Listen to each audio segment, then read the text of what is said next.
लोग जो है ज्यादा खरीद ले रहे, पता नहीं अभी तो बंद हो गया सब कुछ, लॉकडाउन हो गया, गुड्स मिलेगा कि नहीं मिलेगा। सब जितना भी चीजें खरीद के ला दो, तेल है, आटा है, चावल है, प्याज है, पोटैटो है, जितना भी चीजें हम घर पे लाके हम खुद रख लिए।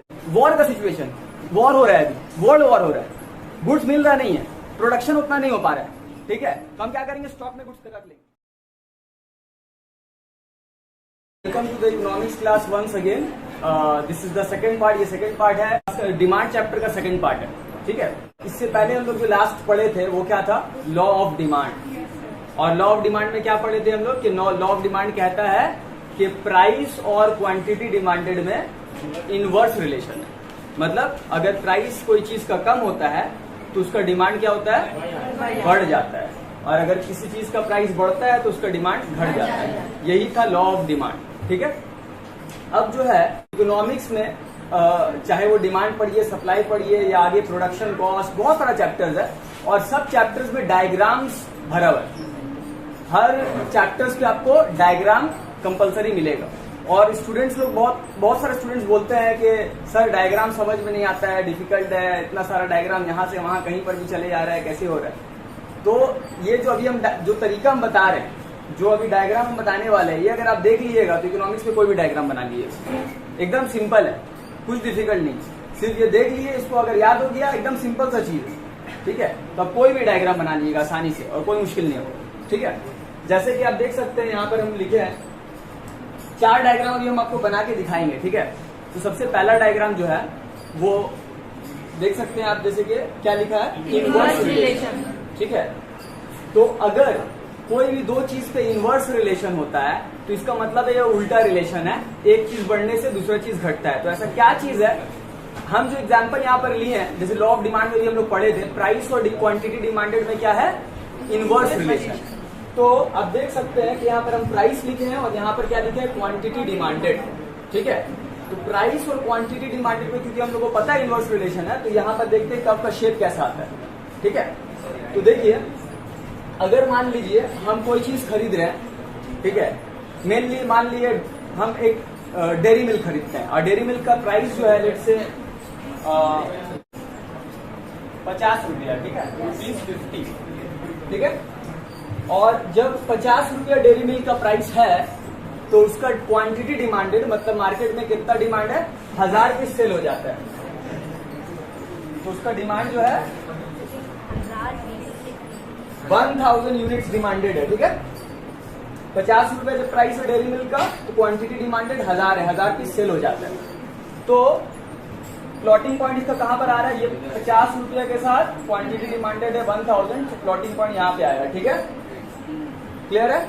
उसके बाद जो है प्राइस डेयरी मिल्क का क्या हुआ कि इसका दाम जो है कम हो गया, ₹40 हो गया, देखिए घट गया। तो डेयरी मिल्क का डिमांड उतना ही रहेगा, क्या होगा, बढ़ जाएगा, क्योंकि डेयरी मिल्क सस्ता हो गया, 40 रुपीज हो गया, तो इसका डिमांड बढ़ जाएगा। मान लीजिए 1000 था, अब कितना हो गया, 1500, ठीक है, क्लियर है। Yes sir. तो अब 40 रुपीज के साथ डिमांड क्या है, 1500, ठीक है। प्लॉटिंग पॉइंट इसका भी आ गया, 40 रुपीज के साथ 1500। तो ये दोनों पॉइंट को अगर आप जोड़ दिएगा तो कर्व का शेप कैसा आ रहा है, ये जो है कर्व आया है, और ये कर्व का शेप है डाउनवर्ड स्लोपिंग। देखिए हम लिखे हैं डाउनवर्ड स्लोपिंग कर्व, कि कर्व जो है नीचे जा रहा है, डाउनवर्ड स्लोपिंग, ठीक है। तो याद रखिएगा, जब भी इनवर्स रिलेशन होगा कोई भी चीज पे, एक्स एक्सिस में एक चीज है, वाई एक्सिस में एक चीज है, अगर इनवर्स रिलेशन होता है तो कर्व का शेप क्या होगा, डाउनवर्ड स्लोपिंग, ठीक है। तो यहाँ पे जैसे आप देख सकते हैं, और डाउनवर्ड स्लोपिंग मतलब क्या हो रहा है, देखिए हम एक चीज जो हम पूछ रहे हैं, बताइएगा कि ये कर्व नीचे जा रहा है, इसका मतलब क्या हो रहा है, प्राइस कम हो रहा है, और ये राइट जा रहा है, तो राइट मतलब क्वांटिटी डिमांडेड क्या हो रहा है, बढ़ रहा है। तो ये डाउनवर्ड स्लोपिंग मतलब ये हो रहा है, प्राइस घटने से क्वांटिटी डिमांडेड बढ़ जा रहा है। तो याद रखिए, inverse relation means downward sloping curve, ठीक है। अब हम लोग दूसरा एग्जाम्पल लेते हैं कि जहां पर इनवर्स रिलेशन नहीं बल्कि डायरेक्ट रिलेशन होता है, ठीक है। जैसे कि आप यहां देख सकते हैं कि जो डायरेक्ट रिलेशन मतलब अगर एक चीज बढ़ता है तो दूसरा भी चीज क्या होगा, बढ़ेगा, ठीक है। तो आप देख सकते हैं कि डिस्टेंस कवर्ड बाय कार यहाँ लिखा हुआ है और यहाँ पर कंजम्पशन ऑफ डीजल। अगर हम कार में 1 लीटर डीजल अगर हम भराएंगे तो कार जो है 30 किलोमीटर चलेगा, ठीक है। अगर हम डीजल ज्यादा भराएंगे तो कार ज्यादा चलेगा। तो डायरेक्ट रिलेशन है ना, जितना ज्यादा कंजम्पशन ऑफ डीजल होगा, जितना ज्यादा डीजल कंज्यूम होगा, उतना ज्यादा डिस्टेंस हम जा सकते हैं, कवर कर सकता है कार। दोनों में डायरेक्ट रिलेशन, एक चीज बढ़ेगा तो दूसरा भी चीज बढ़ेगा। तो अगर डीजल का कंजम्पशन 1 लीटर है, 0 के बाद 1 आया, तो कितना चलेगा वो 30 किलोमीटर, ठीक है, 30 किलोमीटर। तो प्लॉटिंग का एक पॉइंट कहाँ पे आया, यहाँ पे प्लॉटिंग पॉइंट आया, ठीक है। फिर अगर हम कंजम्पशन ऑफ डीजल बढ़ा दे रहे, क्या करते रहे, 1 लीटर डीजल हम नहीं भराएंगे बल्कि 2 लीटर डीजल भराएंगे, तो 2 हो गया ये। तो अब कितना ज्यादा डिस्टेंस कवर करेगा, 60 किलोमीटर। डायरेक्ट रिलेशन है ना, ये बढ़ रहा है तो ये भी बढ़ रहा है। तो अब ये दोनों कहाँ प्लॉट होगा, ठीक है। दोनों पॉइंट को अगर हम जोड़ दें तो कर्व कैसा आया, अपवर्ड स्लोपिंग। अपवर्ड स्लोपिंग का क्यों आया अपवर्ड स्लोपिंग, क्योंकि डायरेक्ट रिलेशन। इनवर्स रिलेशन होगा तो क्लियर है।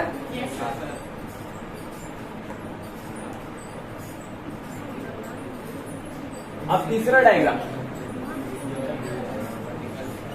अब ये एग्जांपल ले लिए, इनकम यहां पर है और यहां पर क्वांटिटी डिमांडेड ऑफ मेडिसिन, ठीक है। तो अगर एक बात बताइए कि अगर आपका अभी जितना भी आप मेडिसिन खरीदते हैं, कुछ भी क्वांटिटी, ठीक है, जो घर के लिए जरूरत पड़ता है आपको मेडिसिन के लिए, घर में कोई भी आदमी बीमार है, प्रेशर का बीमारी है, ठीक है, हाई ब्लड प्रेशर है या डायबिटीज है, कोई भी चीज का आप दवा खरीदते हैं, आपका इनकम बढ़ गया तो मेडिसिन आप क्या करिएगा, ज्यादा खरीदिएगा, सेम उतना ही क्वांटिटी खरीदिएगा। तो इनकम बढ़ने से मेडिसिन का क्वांटिटी डिमांड चेंज नहीं होगा।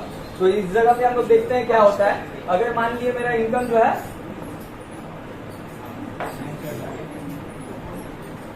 इनकम जो है मेरा सपोज 20,000 है, ठीक है, और मेडिसिन का जो डिमांड है वो सपोज हम क्वांटिटी लिख दे रहे हैं 25 टैबलेट, ऐसे ऑपरेट मतलब कि ले लिए 25 टैबलेट। अब कौन सा चीज का टैबलेट है आप ही जानिए, ठीक है। तो यहाँ पर 20,000 रुपीज में जब इनकम है तो हम मेडिसिन का डिमांड कितना करें, 25 टैबलेट, ठीक है। तो प्लॉटिंग पॉइंट कहाँ है, यहाँ पे। उसके बाद क्या हुआ, इनकम मेरा बढ़ गया, इनकम हो गया मेरा 30,000, ठीक है। अब मेडिसिन कितना खरीदिएगा, उतना ही खरीदेंगे। तो 30,000 में मेडिसिन का डिमांड जो है वही 25 है। तो 30,000 के साथ 25 अगर प्लॉट करिएगा, प्लॉटिंग पॉइंट यहाँ पे आएगा ना, देखिए ये दोनों आके यहाँ पर मिल रहा है, ठीक है। अगर इनकम कम भी हो जाता है आपका, अगर इनकम 10,000 भी हो जाता है तब भी मेडिसिन का डिमांड 25 रहेगा, तो 10,000 और 25 यहाँ प्लॉट होगा। तो प्लॉटिंग पॉइंट कैसे आ रहा है, 1 2 3 ऐसे आ रहा है। तो कर्व क्या हुआ, कर्व का शेप वर्टिकल है, वर्टिकल स्ट्रेट लाइन है ना। इसका मतलब है कि इनकम बढ़े घटे, क्वांटिटी डिमांडेड वही 25 रहेगा। तो डाउनवर्ड स्लोपिंग हो गया, अपवर्ड स्लोपिंग हो गया, ये शेप क्या है, वर्टिकल है। अगर एक्स एक्सिस वाला जो चीज है, यहाँ पर जो क्वांटिटी है, ये वाला चीज अगर कांस्टेंट रहता है तो शेप वर्टिकल होगा। बात समझ में आ रहा है, ठीक है। और लास्ट जो है, जैसे आप देख सकते हैं हॉरिजॉन्टल कर्व, ये भी चीज फिक्स रहेगा, लेकिन यहाँ का चीज फिक्स नहीं रहेगा, एक्स एक्सिस वाला चीज नहीं फिक्स रहेगा, बल्कि वाई एक्सिस में रेंट है ये फिक्स रहेगा। जैसे कि आप देखिएगा कि कोई भी कॉस्ट होता है, आउटपुट अगर ज्यादा प्रोड्यूस किएगा, आपका कंपनी आपका फैक्ट्री है, आप ज्यादा गुड्स प्रोड्यूस करिएगा तो आपका कॉस्ट क्या होगा, बढ़ेगा। अगर हम कपड़ा प्रोड्यूस कर रहे हैं तो ज्यादा कॉटन लाना, ज्यादा रॉ मटेरियल लाना पड़ेगा, ज्यादा लेबर हायर करना पड़ेगा, तो ज्यादा प्रोडक्शन करेंगे तो ज्यादा कॉस्ट क्या होगा, बढ़ेगा। लेकिन अगर मान लीजिए कि रेंट है, आप एक फैक्ट्री बिल्डिंग रेंट पे लिए हैं जहां आप कपड़ा प्रोड्यूस करते हैं, रेंट कितना है, 30,000 रुपया महीना है, मंथली आपको 30,000 रुपीज रेंट देना पड़ता है, ठीक है। अब अगर आप प्रोडक्शन बढ़ा दिएगा, बहुत ज्यादा पहले से ज्यादा प्रोडक्शन कर रहे हैं, तो रेंट आपको ज्यादा देना पड़ेगा, नहीं। अगर आप फैक्ट्री बंद कर दिए, ठीक है, तब रेंट आपको कम देना पड़ेगा, नहीं, उतना ही रेंट देना पड़ेगा। रेंट क्या है? फिक्स्ड कॉस्ट है। तो यहाँ पर देखिए, अगर हम रेंट अगर कितना दे रहे हैं,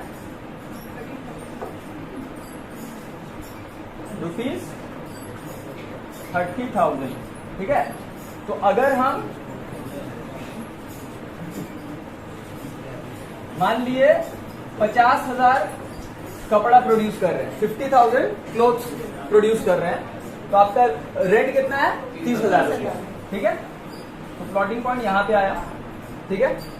उसके बाद आप प्रोडक्शन बढ़ा दिए, कितना कर दिए? 70,000, 70,000 कपड़ा प्रोड्यूस कर रहे हैं। प्रोडक्शन बढ़ गया, रेंट बढ़ेगा आपका? नहीं बढ़ेगा, रेंट उतना ही है। तो 70,000 के साथ 30,000 होगा, यानी कि ये वाला कहाँ आके मिल रहा है? यहाँ पे। दोनों प्लॉटिंग पॉइंट को अगर हम जोड़ेंगे तो कर्व कैसा आ रहा है? हॉरिजॉन्टल। तो देखिए हॉरिजॉन्टल कर्व लिखा है। तो अगर बाई एक्सिस वाला जो कोई चीज होता है, बाई एक्सिस में क्या लिखा है हम लोग? रेंट। अगर ये चीज फिक्स रहता है तो आप देख सकते हैं हॉरिजॉन्टल कर्व है कि अगर ये बढ़े या घटे, रेंट आपका फिक्स्ड है। तो इनवर्स रिलेशन होगा तो शेप क्या होगा? Downward sloping. डायरेक्ट रिलेशन होगा तो शेप क्या होगा? Upward sloping. अगर कोई चीज फिक्स रहता है तो या तो वो वर्टिकल होगा या तो हॉरिजॉन्टल होगा, ठीक है। ओके, देखिए ध्यान दीजिए यहाँ पे। नेक्स्ट जो हम लोग का टॉपिक है वो है डिमांड शेड्यूल और डिमांड कर्व, ठीक है। तो सबसे पहले डिमांड शेड्यूल अगर आप देखिए तो यहाँ पर एक्चुअली ये डिमांड शेड्यूल रुपीज पे नहीं दिया हुआ है, और नहीं, ठीक है, हाँ रुपीज पे नहीं, डॉलर पे दिया हुआ है। तो जैसे अमेरिका में डॉलर यूज होता है तो वहीं ऐसे शेड्यूल जो बनाया है डॉलर के टर्म पे दिया हुआ है। तो मान ली रुपीज है, अगर एक पिज्जा का दाम ₹15 है, ठीक है, तो कितना डिमांडेड है? ये मिलियंस पे है, तो 8 मिलियन पिज्जा डिमांडेड है, ठीक है। लोग कितना पिज्जा खरीद रहे हैं सब मिलके? 8 मिलियन। और जब प्राइस 12 रुपया हो गया, कम दाम हो गया पिज्जा का, तो डिमांड कितना हो गया? 14 मिलियन, और डिमांड बढ़ गया। फिर और प्राइस कम हुआ, 9 रुपया हो गया, तो और डिमांड बढ़ गया। मतलब जितना दाम कम हो रहा है उतना डिमांड बढ़ रहा है। तो इसको हम लोग डिमांड शेड्यूल बोलते हैं। डिमांड शेड्यूल क्या है? एक टेबल है, जैसे कि आप देख सकते हैं कि ये टेबल है जो दिखाता है कैसे कंज्यूमर अलग अलग प्राइस पे अलग अलग डिमांड करता है। अगर दाम ज्यादा रहता है तो डिमांड कम होता है, और जैसे जैसे दाम कम होता है वैसे वैसे डिमांड बढ़ता है। बात समझ में आ रहा है? और उसके बाद वाला जो चीज है वो है डिमांड कर्व। डिमांड कर्व क्या है? एक ग्राफिकल रिप्रेजेंटेशन है डिमांड शेड्यूल का, ठीक है। डिमांड शेड्यूल का ग्राफिकल रिप्रेजेंटेशन है। तो आप देख सकते हैं यही शेड्यूल को अगर हम ग्राफ पे प्लॉट कर दें तो ये डिमांड कर्व बन जाएगा, ठीक है। जैसे कि यहाँ पर प्राइस कैसे 3 से 15 तक लिखा हुआ है ना, तो 0, 3, 6, 9, 12, 15, 18 तक चले गए हम, ठीक है। और डिमांड कितना? 32 तक है, तो ये 32 तक डिमांड होगी। तो प्राइस 15 रुपया है जब, तो डिमांड कितना है? 8। तो 15 रुपये के साथ डिमांड 8 में चले गया, तो प्लॉटिंग पॉइंट यहाँ पे आया, ठीक है। और उसके बाद फिर जब प्राइस 12 के साथ कितना डिमांड है? 14। जब प्राइस 12 रुपीज है तो डिमांड कितना है? 14 मिलियन डिमांडेड है, तो 12 के साथ 14 आया, तो point B, plotting point B है। फिर जब प्राइस 9 है तो 9 के साथ डिमांड कितना है? 20 मिलियन, तो 9 के साथ डिमांड कितना आ गया? 20। तो 9 और 20 को प्लॉट कर दिए, ठीक है। तो पॉइंट सी प्लॉटिंग पॉइंट है। 6 के साथ 26, 3 के साथ 32। तो सब प्लॉटिंग पॉइंट को जोड़ दिए तो क्या आ गया? डिमांड कर्व आ गया, ठीक है। तो डिमांड कर्व क्या है? ये भी दिखाता है अलग अलग प्राइस पे अलग अलग क्वांटिटी डिमांडेड। प्राइस जब 15 है तो डिमांड कम है, जब प्राइस $3 हो गया तो डिमांड 32 मिलियन होगी, ठीक है। जितना पिज्जा का दाम कम हो रहा है, ठीक है, उतना ज्यादा डिमांड बढ़ जा रहा है। तो ये क्या दिखा रहा है? अलग अलग प्राइस पे अलग अलग क्वांटिटी डिमांडेड। तो इसको हम लोग डिमांड कर्व बोलते हैं। यही शेड्यूल को अगर हम रिप्रेजेंट कर देंगे ग्राफ पे तो इसको हम लोग क्या बोलेंगे? Demand curve. क्लियर है? अब ये सब पढ़ने का क्या क्यों जरूरत पड़ रहा है हम लोग को? ये रियल लाइफ में यूज होता है या नहीं होता है, या बेकार में ऐसे ही पढ़ रहे? कभी हम लोग जाते हैं कोई शॉप में, कोई दुकान में, और बोलते हैं कि भैया एक तो डिमांड कर्व दिए, तो ऐसा होता है? नहीं होता है। तो रियल लाइफ में जरूरत पड़ता है? हाँ, जरूरत पड़ता है, ठीक है। आपको जरूरत नहीं पड़ता होगा, लेकिन कोई फर्म है, कोई कंपनी है, तो उसको तो देखना पड़ेगा ना कि हम कितना प्राइस रखेंगे तो मेरा वो प्राइस में कितना डिमांड होगा मेरा गुड्स का। अगर हम अपना गुड्स का दाम ज्यादा रख देंगे तो ज्यादा प्राइस में तो प्रॉफिट मार्जिन अच्छा मिलेगा हमको, लेकिन डिमांड कम हो जाएगा। और अगर प्राइस बहुत कम रख देंगे, ठीक है, तो डिमांड तो मेरा बहुत बढ़ जाएगा, लेकिन कम प्राइस में, एकदम कम प्राइस में ज्यादा प्रॉफिट नहीं हो पाएगा। तो सही प्राइस रखना जरूरी है। बात समझ में आ रहा है? तो डिमांड कब का जरूरत पड़ता है, उतना हम डिटेल में नहीं बताया, शॉर्ट में बताया कि ये सब चीज का जरूरत पड़ता है। ठीक है, तो अब यहां पर देखिए, डिमांड शेड्यूल में एक इंडिविजुअल डिमांड शेड्यूल होता है और दूसरा मार्केट डिमांड शेड्यूल। अगर आप एक कंज्यूमर का डिमांड के बारे में बात कर रहे हैं तो उसको हम लोग इंडिविजुअल डिमांड शेड्यूल बोलते हैं। जैसे कि मान लीजिए, ये पूरा मत देखिए, ये 2 कॉलम मत देखिए, ठीक है, इसको हम हटा दे रहे हैं। ठीक है, इतना देखिए, प्राइस ऑफ आइसक्रीम और एज डिमांड, मतलब कंज्यूमर का नाम दे दिए ए। ठीक है, कंज्यूमर का नाम है कंज्यूमर ए। तो पहला जो कंज्यूमर है उसका डिमांड दिखा रहा है, जब प्राइस आइसक्रीम का 1 रुपया है तो डिमांड 4 आइसक्रीम खरीद रहा है। अगर 2 रुपया है प्राइस तो डिमांड आइसक्रीम का कितना हो गया, 3 पीस। प्राइस जैसे से बढ़ रहा है वो कम डिमांड कर रहा है, 4 रुपया आइसक्रीम का दाम हो गया तो डिमांड 1 पीस होगी। ठीक है, तो ये एक कंज्यूमर का डिमांड दिखा रहा है ना, तो ये इंडिविजुअल डिमांड शेड्यूल हो गया। इंडिविजुअल डिमांड शेड्यूल में क्या होता है कि एक कंज्यूमर का कैसे अलग अलग प्राइस पे अलग अलग क्वांटिटी डिमांडेड वो कर रहा है, ये दिखाता है। ठीक है, जैसे कि बी का भी है, ये दूसरा कंज्यूमर है, कंज्यूमर बी, ये भी इंडिविजुअल डिमांड शेड्यूल है। 1 रुपया में वो कितना डिमांड कर रहा है कंज्यूमर बी, 5 आइसक्रीम खरीद रहा है वो। 2 रुपया हो गया तो 4 आइसक्रीम वो खरीद रहा है। 3 रुपया हो गया तो 3 आइसक्रीम खरीद रहा है। तो ये भी इंडिविजुअल डिमांड शेड्यूल है। किसका है, कंज्यूमर बी का है। मार्केट डिमांड शेड्यूल कैसे निकलेगा, अगर मान लीजिए मार्केट में सिर्फ 2 कंज्यूमर है, पूरा मार्केट में आइसक्रीम खरीदने वाला सिर्फ 2 है, एक है कंज्यूमर ए और दूसरा है कंज्यूमर बी। तो हम क्या करेंगे, मार्केट डिमांड निकालने के लिए दोनों को ऐड कर देंगे। 4 + 5 कितना है, 9। जब 2 रुपया प्राइस है तो ए कितना खरीद रहा है आइसक्रीम, 3 पीस, और बी कितना खरीद रहा है, 4 पीस। तो दोनों मिला के कितना खरीद रहा है, 4। तो पूरा मार्केट में कितना आइसक्रीम दिख रहा है, 7, अगर प्राइस 2 है। अब ऐसे 3 अगर हो गया प्राइस, तो ये 2 खरीद रहा है, ये 3 खरीद रहा है, टोटल डिमांड कितना है, 5। तो मार्केट डिमांड कैसे आएगा, दोनों कंज्यूमर का डिमांड को मिला के आएगा। ठीक है, अगर मार्केट में 3 कंज्यूमर है तो तीनों का डिमांड को ऐड करके मार्केट डिमांड आएगा। और अगर मार्केट में 1000 कंज्यूमर्स है तो हजारों कंज्यूमर्स का डिमांड को ऐड करके मार्केट डिमांड आएगा। तो मार्केट डिमांड निकालने के लिए हम लोग इंडिविजुअल डिमांड को क्या करते हैं, ऐड करते हैं। ठीक है, बात समझ में आ रहा है? तो ये हुआ मार्केट डिमांड। उसके बाद जो है इंडिविजुअल डिमांड शेड्यूल से मार्केट डिमांड शेड्यूल कैसे करते हैं, ऐड करके। वैसे ही जैसे आप देख सकते हैं, ये एक जॉन है, एक आदमी का नाम, और दूसरा का एडवर्ड है। मार्केट में सिर्फ 2 ही कंज्यूमर है, सिर्फ 2 कंज्यूमर है। तो ये जॉन का डिमांड कब है, जो कि दिखा रहा है अलग अलग प्राइस पे अलग अलग डिमांड, और ये एडवर्ड का डिमांड कब है। ठीक है, अब मार्केट डिमांड कब कैसे आएगा, मार्केट डिमांड कब अगर निकालना है आपको इंडिविजुअल डिमांड कब से, तो आपको ये करना होगा, जैसे कि आप मान लीजिए प्राइस 20 पे, प्राइस 20 पे कितना डिमांड कर रहा है जॉन, 3 बुक, ये बुक है, 3 बुक डिमांड कर रहा है। और यही प्राइस 20 रुपीज में एडवर्ड कितना डिमांड कर रहा है, 1 पीस। आप देख सकते हैं ये 3 है और ये 20 रुपया में 1 पीस डिमांड कर रहा है। तो जॉन डिमांड कर रहा है 3 पीस 3 बुक का, और एडवर्ड डिमांड कर रहा है 1 बुक का। तो 3 और 1 कितना हो गया, मार्केट में 2 ही कंज्यूमर है, दोनों का डिमांड को ऐड किया तो 4 बुक। तो टोटल मार्केट में 4 बुक का डिमांड है। तो जब हम मार्केट डिमांड बनाएंगे, ये मार्केट डिमांड कब है, तो हम यहाँ पर 20 के साथ 4 पे चलेंगे। पूरा मार्केट डिमांड 4 है इसी वजह से। ठीक है, वैसे हर पॉइंट पे हो सकता है। ये 15 रुपया में डिमांड है 4 पीस, ठीक है, और ये 15 रुपया में 2 पीस है, तो 4 और 2 6 होगा। तो यहाँ पर हम इसको यहाँ पर क्या कर सकते हैं कि 15 के साथ 6 आ गया, तो ये प्लॉटिंग पॉइंट आ गया। तो ऐसे प्लॉटिंग पॉइंट इस तरह से आता है और सबको डिमांड कब आ जाता है। तो हम मार्केट डिमांड कब निकालना है, तो इसमें भी हमको क्या करना पड़ेगा, दोनों का डिमांड को ऐड करना पड़ेगा, उस हिसाब से हम प्लॉट कर देंगे और हम लोग का मार्केट डिमांड कब आ जाएगा। ठीक है, तो इसको हम लोग क्या कहते हैं कि हम लोग मार्केट डिमांड कब कैसे निकाल रहे हैं, with the horizontal summation of individual demand curve.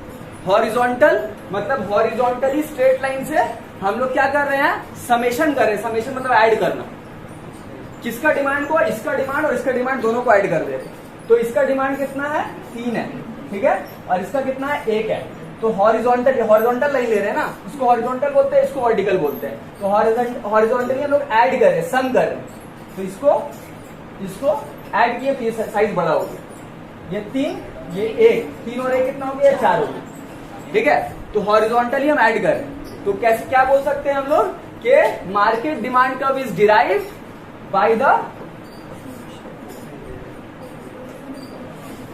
Horizontal summation. Summation मतलब ऐड करना, सम मतलब सबको पता ऐड करना। Horizontal summation of individual demand curve. बात समझ में आ रहा है? अगर हमको मार्केट डिमांड कर्व निकालना है तो हमको हॉरिजॉन्टली सम करना पड़ेगा। इसका डिस्टेंस और इसका डिस्टेंस ऐड कर दिए तो इसका डिस्टेंस बढ़ गया, क्योंकि मार्केट डिमांड तो दोनों ऐड करके आएगा। बात समझ में आ रहा है? क्लियर है?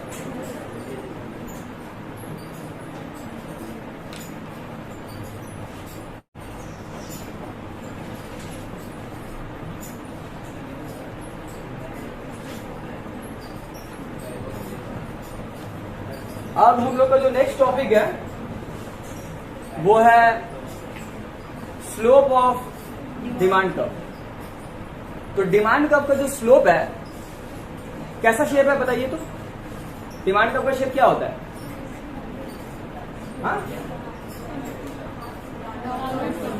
डाउनवर्ड स्लोपिंग, है ना? इसको डाउनवर्ड स्लोपिंग भी बोल सकते हैं, नेगेटिवली स्लोप भी बोल सकते हैं, क्योंकि नेगेटिव जा रहा है, नीचे जा रहा है। और अपवर्ड स्लोपिंग को हम लोग पॉजिटिवली स्लोप भी बोल सकते हैं, ऊपर जाता है कब। तो ये नीचे जा रहा है तो डाउनवर्ड स्लोपिंग है। आप देख सकते हैं, क्योंकि प्राइस ऑफ, तो कहने का मतलब यह है कि अगर हम आपसे पूछे कि स्लोप ऑफ डिमांड कर्व का शेप क्या है, तो आप बोलिए डाउनवर्ड स्लोपिंग। तो मेरा क्वेश्चन है why is the demand curve downward sloping? Demand curve downward sloping क्यों होता है? तो आप लोग आंसर क्या होगा? बहुत अच्छा, क्योंकि इनवर्स रिलेशन है। क्या चीज में? प्राइस और क्वांटिटी डिमांडेड में। क्योंकि हम लोग अभी देख चुके कि अगर इनवर्स रिलेशन कोई भी चीज में होता है तो कर्व का शेप क्या होता है? Downward sloping. ठीक है, तो इस वजह से डाउनवर्ड स्लोपिंग है। लेकिन ये आपको एक्सप्लेन करना पड़ेगा, सिर्फ ये बोलने से नहीं चलेगा। क्वेश्चन आएगा why is the demand curve downward sloping, तो आपको ये बताना पड़ेगा इनवर्स रिलेशन की वजह से डाउनवर्ड स्लोपिंग है। लेकिन इनवर्स रिलेशन क्यों है, मतलब ऐसा क्यों होता है कि प्राइस कम होने से डिमांड बढ़ जाता है और प्राइस बढ़ने से डिमांड घट जाता है? आपको ये एक्सप्लेन करना होगा। ठीक है, या इसको हम लोग एक और टॉपिक क्या बोलते हैं? Explanation to the law of demand. Law of demand का एक्सप्लेनेशन। लॉ ऑफ डिमांड क्या कहता है कि प्राइस कम होने से डिमांड बढ़ता है, प्राइस बढ़ने से डिमांड कम होता है। क्यों ऐसा होता है ये आपको बताना पड़ेगा। तो ये 4 पॉइंट है जिससे हम एक्सप्लेन करेंगे, प्रूव करेंगे कि प्राइस और क्वांटिटी डिमांड में इनवर्स रिलेशन है। ठीक है, तो आपको अगर हम क्वेश्चन पूछे डाउनवर्ड स्लोपिंग क्यों है, सिर्फ ये नहीं बोलने से चलेगा कि इनवर्स रिलेशन है, इस वजह से। क्यों इनवर्स रिलेशन है वो भी बताइए आप। बात समझ में आ रहा है? तो इसमें जैसे कि पहला पॉइंट है law of diminishing marginal utility, जो कि अभी हम नहीं एक्सप्लेन करेंगे क्योंकि एक टॉपिक अलग से हम लोग का है लॉ ऑफ डिमिनिशिंग मार्जिन। वहां पर जब एक्सप्लेन करेंगे तो वहां पर हम बता देंगे कि किस वजह से प्राइस घटने से डिमांड बढ़ता है, वहां पर ये टॉपिक आएगा हम लोग। ठीक है, तो हम स्टार्ट कर रहे हैं इनकम इफेक्ट से। इनकम इफेक्ट से देखिए, अगर मान लीजिए कि मैंगो का सीजन आया, ठीक है, और अभी चल ही रहा है, पता है हम लोग, तो मैंगो का जैसा सीजन आया तो मैंगो का प्राइस क्या चल रहा है?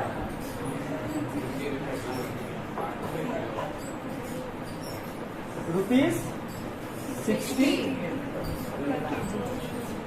पर केजी। ठीक है, अभी मैंगो का सीजन आया, ₹60 पर केजी चल रहा है। एवरी डे हम क्या करते हैं, जाते हैं 1 केजी मैंगो खरीद के घर के लिए लाते हैं। बात समझ में आ रहा है? अब क्या हुआ कि एवरी डे 1 केजी हम खरीदते हैं। अब क्या हुआ, नेक्स्ट डे हम जब गए, बहुत दिन से यही चल रहा था, और नेक्स्ट डे गए तो प्राइस क्या हो गया? ₹40 पर केजी। पहले हम कितना खरीद रहे थे, याद रखिएगा, 1 केजी हम खरीद रहे थे। ठीक है, 1 केजी खरीद रहे थे। उसके बाद क्या हुआ, 60 रुपीज से 40 रुपीज हो गया। ठीक है, अब अगर हम 1 केजी खरीदते हैं मैंगो तो कुछ पैसा सेव होगा मेरे पास। कितना? ₹20 मेरा सेव हो जाएगा। तो प्राइस जो कम हुआ तो मेरा रियल इनकम बढ़ गया। कितना बढ़ गया? 20 रुपीज। ये पॉकेट में मेरा बच गया, मेरा इनकम बच गया, जो कि पहले नहीं बच रहा था। तो ये 20 रुपीज जो मेरा बचा है, मेरा रियल इनकम बढ़ गया, यानी कि मेरा परचेजिंग पावर बढ़ गया। ये एक्स्ट्रा 20 रुपीज से हम पहले से ज्यादा खरीद सकते हैं मैंगो की नहीं? कितना एक्स्ट्रा खरीद सकते हैं? हाफ के जी, क्योंकि 40 रुपीज पर के जी है। तो अब कितना खरीद सकते हैं? 20 रुपीज बच गया तो हाफ के जी एक्स्ट्रा खरीद सकते हैं। तो अब कितना डिमांड हो जाएगा मेरा? 1.5 के जी। ठीक है, तो डिमांड 1 के जी से बढ़ा, 1.5 के जी हो गया, 1.5 के जी हो गया। तो प्राइस घटने से क्या होता है? रियल इनकम बढ़ जाता है, परचेजिंग पावर मेरा बढ़ जाता है और हम उसको ज्यादा खरीद सकते हैं। तो ये प्रोसेस को हम लोग क्या कहते हैं? Income effect. और इस वजह से प्राइस घटने से डिमांड बढ़ता है और डिमांड का डाउनवर्ड स्लोपिंग होता है। क्लियर है? कोई प्रॉब्लम? ठीक है। अब सेकेंड पॉइंट हम एक्सप्लेन कर रहे हैं, सब्स्टिट्यूशन इफेक्ट। ठीक है,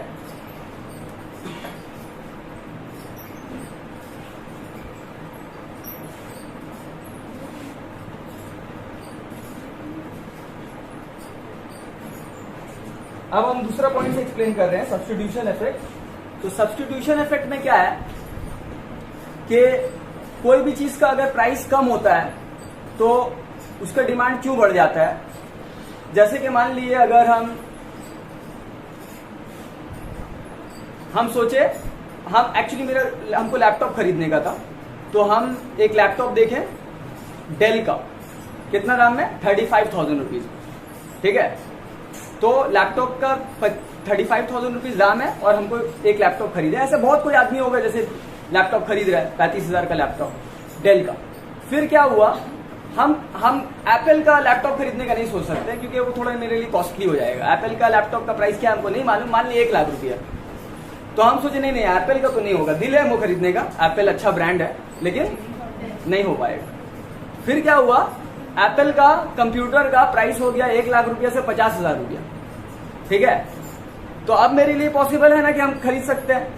तो उसका प्राइस कम हुआ, तो जो डेल का कंप्यूटर खरीदता था, हम या आप या कोई भी जो डेल का खरीद रहा था या कोई और कंपनी का खरीद रहा था, ये आसूस का खरीद रहा था या कोई भी HP या कुछ किसी का भी लैपटॉप खरीद रहा था, तो अब वो क्या करेगा, बहुत कोई जो है सब्स्टिट्यूट होगा कौन सा प्रोडक्ट पे? एप्पल मतलब एप्पल का कंप्यूटर, मैकिन्टॉश। ठीक है, तो क्या होगा, इसका डिमांड बढ़ गया। कैसे बढ़ा? क्योंकि लोग सब्स्टिट्यूट किए एक प्रोडक्ट से दूसरा प्रोडक्ट पे।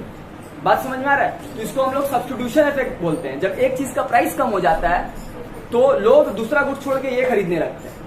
ठीक है, आप सब्स्टिट्यूशन इफेक्ट देखे थे कि नहीं देखे थे रेडमी फोन में? अभी तो बहुत सारा फोन आ गया, लेकिन जब सैमसंग बहुत ज्यादा चलता था और रेडमी जब मार्केट में आया उसका प्राइस कम था, तो ये कंपैरेटिवली चीपर हो गया ना। तो जो लोग सैमसंग खरीद रहे थे वो सब्स्टिट्यूट हो गया किस पे? रेडमी पे। तो रेडमी का डिमांड बढ़ गया। तो इसको हम लोग क्या बोलते हैं? प्राइस घटने से डिमांड बढ़ा, किस वजह से? सब्स्टिट्यूशन इफेक्ट की वजह से। तो इससे भी हम प्रूव कर लिए कि प्राइस और डिमांड में इनवर्स रिलेशन है। प्राइस घटने से क्या होता है? डिमांड बढ़ जाता है। ठीक है, और इस वजह से डिमांड का डाउनवर्ड स्लोपिंग। तीसरा पॉइंट जो है, एंट्री ऑफ न्यू बायर्स। ठीक है, जैसे कि अगर दाम कोई चीज का ज्यादा है, ठीक है, जैसे कि अभी एग्जांपल हम इसका दिए थे ना, एप्पल का कंप्यूटर का दिए थे। ठीक है, या मान लिए, ठीक है, एप्पल का फोन पकड़ लिए, एप्पल का फोन का दाम है 1 लाख रुपया। ठीक है, अभी कौन खरीद सकता है? सिर्फ अमीर कंज्यूमर्स खरीद सकता है, हायर मिडिल क्लास लोग खरीद सकते हैं। 1 लाख रुपया दाम है, 1.5 लाख रुपया दाम है। ठीक है, अब क्या हुआ, 1 लाख रुपया से एप्पल आईफोन का जो है जो प्राइस हो गया वो लगभग 60,000, मान ली 40,000 रुपीज हो गया, 40,000 रुपीज हो गया। ठीक है, जब 40,000 रुपीज हो गया फोन का प्राइस, तो बहुत कोई मिडिल क्लास फैमिली भी खरीद सकते हैं जो कि अफोर्ड पहले नहीं कर सकते थे। ठीक है, अब मान लिए वही एप्पल आईफोन का 10,000 रुपए दाम हो गया, तो जो और लोअर मिडिल क्लास है वो भी खरीद सकते हैं 10,000 का फोन। तो क्या हो रहा है, प्राइस घटने से नंबर ऑफ कंज्यूमर्स क्या हो रहा है, बढ़ रहा है। पहले जब दाम ज्यादा है तो सिर्फ अमीर आदमी खरीद सकते हैं, दाम कम हुआ हायर मिडिल क्लास, और दाम कम हुआ मिडिल क्लास, और दाम कम हुआ लोअर मिडिल क्लास। अब 1,000 रुपए दाम हो गया तो गरीब आदमी भी खरीद सकते है ना। तो प्राइस कम होने से क्या होता है, number of consumers, entry of new buyers, नया बायर एंटर करता है मार्केट में, वो भी खरीदना स्टार्ट कर देता है। तो प्राइस कम होने से इस वजह से डिमांड क्या होता है, बढ़ता है, और डिमांड कम इस वजह से डाउनवर्ड स्लोप। क्लियर है? तो अब जो है ये टॉपिक आप लोग देख सकते हैं, exception to the law of demand. हम लोग को पता है कि लॉ ऑफ डिमांड में क्या पढ़े हैं कि प्राइस और क्वांटिटी डिमांडेड में क्या होता है, इनवर्स रिलेशन होता है। ठीक है, प्राइस घटने से क्वांटिटी डिमांडेड बढ़ता है। लेकिन exception to the law of demand मतलब क्या होता है कि उस जगह वो चीज जहां पर लॉ ऑफ डिमांड काम नहीं करता है उसको एक्सेप्शन बोलते हैं। ये एक्सेप्शन केस है, इसको छोड़ के बाकी जगह लॉ ऑफ डिमांड काम करेगा। लेकिन कुछ केस है जहां पर लॉ ऑफ डिमांड काम नहीं करेगा। मतलब प्राइस अगर बढ़ता है तो डिमांड कम नहीं होगा, उल्टा प्राइस बढ़ने से डिमांड बढ़ जाएगा, या प्राइस कम होने से डिमांड कम हो जाएगा। या ऐसा हो सकता है कि प्राइस बढ़े, डिमांड कम नहीं हुआ लेकिन सेम रहा, तभी तो लॉ ऑफ डिमांड नहीं काम किया। लॉ ऑफ डिमांड को काम करने के लिए इनवर्स रिलेशन होगा, एक बढ़ेगा तो एक घटेगा। अगर ऐसा नहीं हो रहा है तो लॉ ऑफ डिमांड काम नहीं कर रहा, उसको हम लोग क्या बोलेंगे, exception to the law of demand. जैसे कि पहला पॉइंट आप देख सकते हैं, गिवन गुड्स। तो गिवन गुड्स को एक्सप्लेन करने से पहले आपको याद दिला दें हम कि इंफीरियर गुड्स किसको बोलते हैं। हम लोग पढ़े थे कि इंफीरियर गुड उसको बोलते हैं अगर कंज्यूमर का इनकम बढ़ता है तो डिमांड क्या होता है, कम हो जाता है। आपको एग्जांपल दिए थे, बाईसाइकिल है या कीपैड फोन है। अगर आपका इनकम बढ़ता है तो बाईसाइकिल नहीं खरीदता है कोई, बाईसाइकिल का डिमांड कम हो जाता है, सब बाइक खरीदता है, कार खरीदता है। इनकम बढ़ जाता है तो स्मार्टफोन कोई नहीं खरीदता है, सॉरी इनकम बढ़ता है तो कीपैड फोन कोई नहीं खरीदता है, स्मार्टफोन खरीदने लगता है।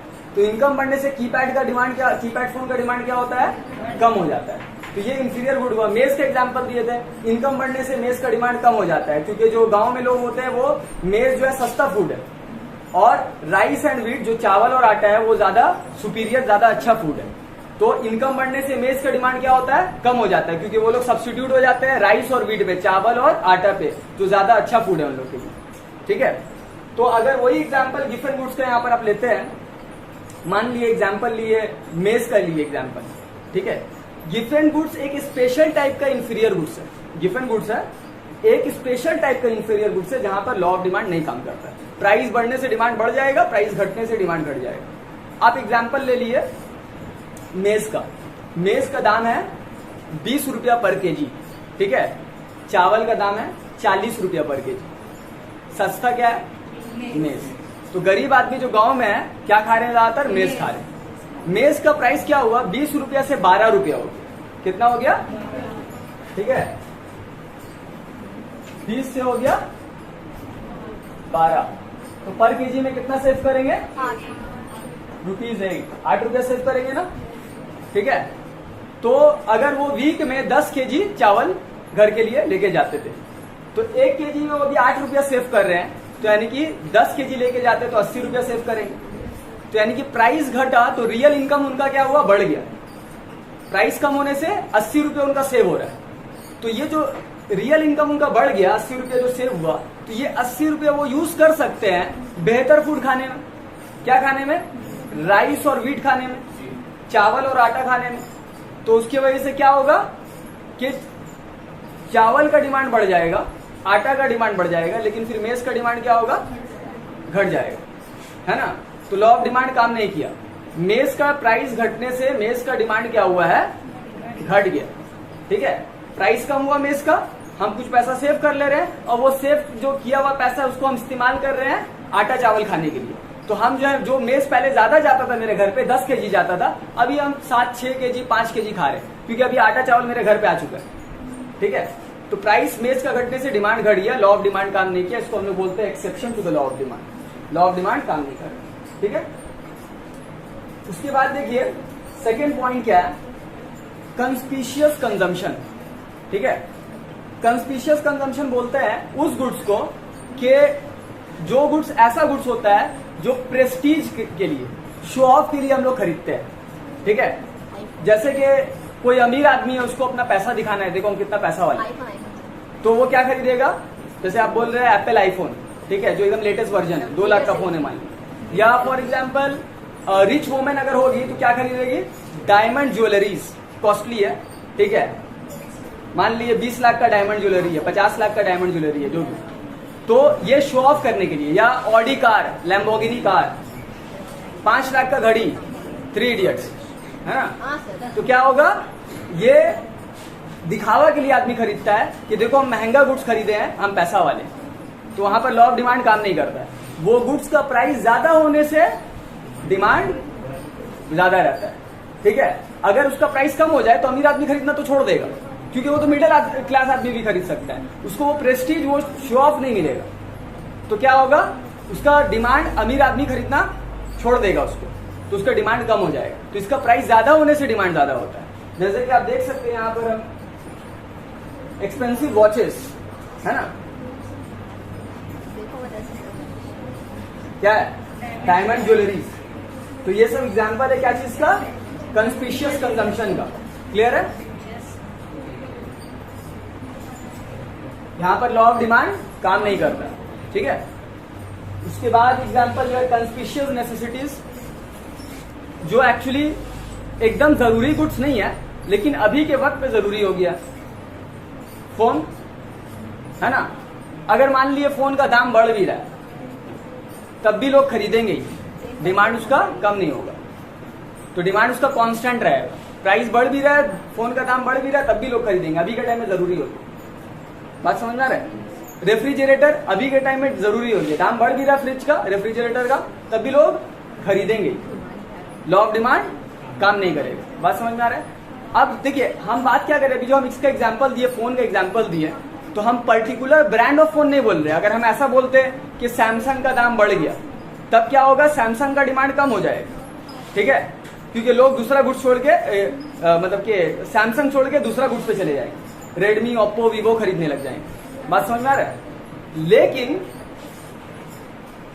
अगर ओवरऑल सभी फोन का दाम बढ़ गया, पहले जो है फोन जो है 8,000 में जो फोन आता था, अभी जो है सब फोन जो है 12,000 में आ रहा है, 11,000 में आ रहा है, ठीक है। जो फोन 15,000 में आता था वो 20,000 में आ रहा है, लेकिन तब भी लोग खरीदेंगे, डिमांड उसका कम नहीं होगा, ठीक है, जो अभी के टाइम में जरूरी हो गया, ठीक है। तो उसको हम लोग कंस्पिशियस नेसेसिटीज बोलते हैं। और प्राइस उसका अगर बढ़ता भी है तो डिमांड उसका सेम रहता है, घटता नहीं है, ठीक है, और बढ़ता भी नहीं है, लेकिन सेम रहता है। प्राइस बढ़ता है, डिमांड कांस्टेंट रहता है। लॉ ऑफ डिमांड नहीं काम किया, exception to the law of demand. Clear है। उसके बाद एक्सपेक्टेड चेंज इन प्राइस। अगर आप एक्सपेक्ट कर रहे हैं कि फ्यूचर में जो गुड्स हमको खरीदना है उसका डिमांड बढ़ जाएगा, प्राइस बढ़ जाएगा, उसका दाम बढ़ जाएगा। जैसे कि एग्जांपल ले लिए, गोल्ड का बीच में प्राइस बहुत बढ़ रहा था ना, ठीक है, और आपको पता है कि अभी सोना का दाम बढ़ रहा है, गोल्ड का दाम बढ़ रहा है, और फ्यूचर में आपको पता है कि और ज्यादा बढ़ सकता है। न्यूज़पेपर में दिया है और भी अलग अलग जगह पे लिखा हुआ था कि पता चला कि एक्सपेक्टेशन है, बहुत कोई एनालिस्ट बोला है कि सोना का दाम जो है और बढ़ने वाला है, और अभी भी दाम बढ़ रहा है। तो अब बताइए, आपके घर पे शादी है और आपको सोना खरीदना ही है, तो क्या कीजिएगा, आप वेट कीजिएगा या अभी खरीदिएगा? अभी खरीद लेंगे, क्योंकि हमको लग रहा है कि फ्यूचर में सोना का दाम और ज्यादा बढ़ जाएगा। तो अगर अभी प्राइस सोना का बढ़ भी रहा है, गोल्ड का प्राइस अभी बढ़ रहा है, लेकिन तब भी लोग ज्यादा खरीदेंगे। गोल्ड का प्राइस बढ़ रहा है, लेकिन डिमांड क्या हो रहा है, बढ़ जा रहा है। क्यों बढ़ जा रहा है? क्योंकि हम एक्सपेक्ट कर रहे हैं कि फ्यूचर में और ज्यादा दाम बढ़ जाएगा। तो अगर ऐसा कोई एक्सपेक्टेशन है तो इसमें भी लॉ ऑफ डिमांड नहीं काम करेगा। प्राइस बढ़ भी रहा है अभी, तब भी डिमांड बढ़ रहा है। क्लियर है। फिर इग्नोरेंस। इग्नोरेंस को हम लोग बेसिकली बोल सकते हैं, ये इंपॉर्टेंट पॉइंट है,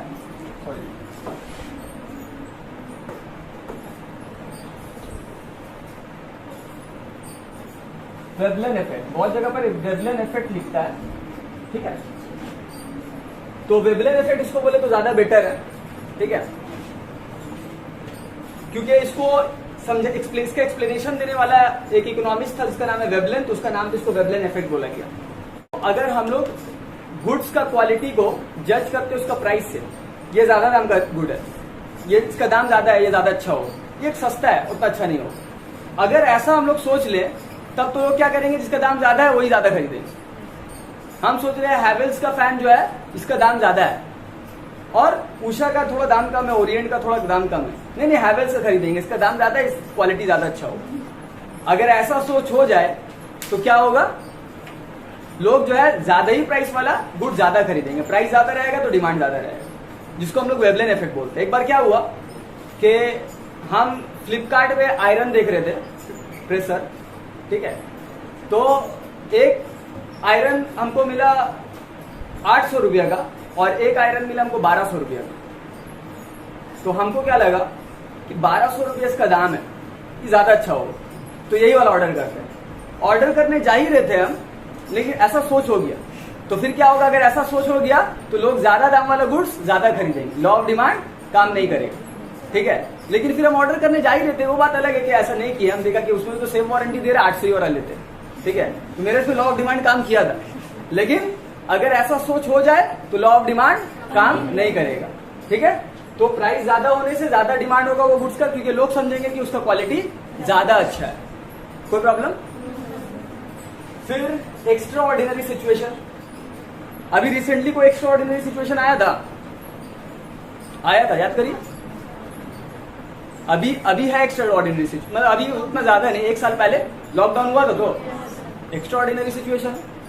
तो यहाँ पर लॉ ऑफ डिमांड काम नहीं करता है। जब पहला बार लॉकडाउन हुआ था तो आप देखते होंगे बहुत सारा आटा है, चावल है, आलू है, प्याज है, इसका दाम बहुत बढ़ रहा है, ठीक है। जो बेसिक फूड्स है उसका दाम बहुत बढ़ रहा था। लेकिन क्यों बढ़ रहा था उसका? क्योंकि लोग जो है ज्यादा खरीद ले रहे। पता नहीं, अभी तो बंद हो गया सब कुछ, लॉकडाउन हो गया, गुड्स मिलेगा कि नहीं मिलेगा। सब जितना भी चीजें खरीद के ला दो, तेल है, आटा है, चावल है, प्याज है, पोटैटो है, जितना भी चीज हम घर पे लागे हम खुद रख लिए, है ना।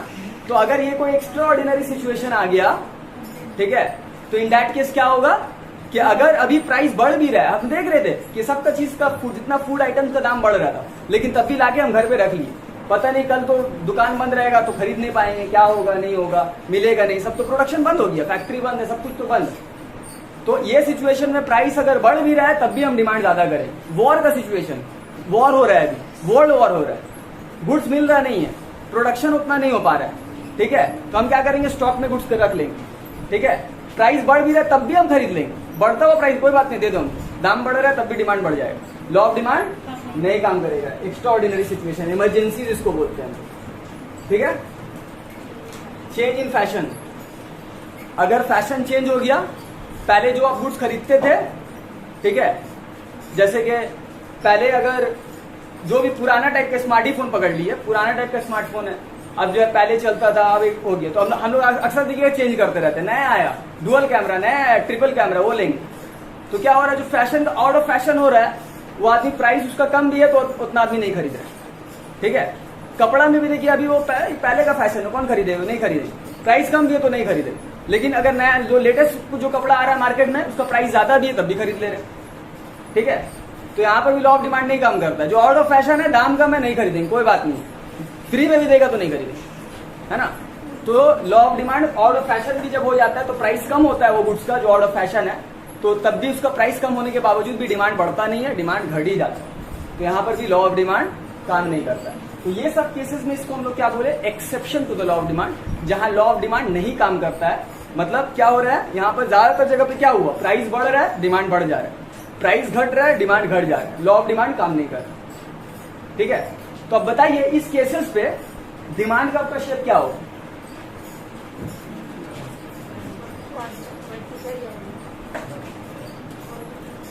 ज्यादातर जगह पे डायरेक्ट रिलेशन हो जा रहा है, ज्यादातर जगह पे प्राइस बढ़ने से डिमांड बढ़ जा रहा है और प्राइस घटने से डिमांड घट जा रहा है। डायरेक्ट रिलेशन होता है तो क्या शेप बताए थे आप, अपवर्ड स्लोपिंग। तो डिमांड कर्व का शेप कैसा हो जाएगा,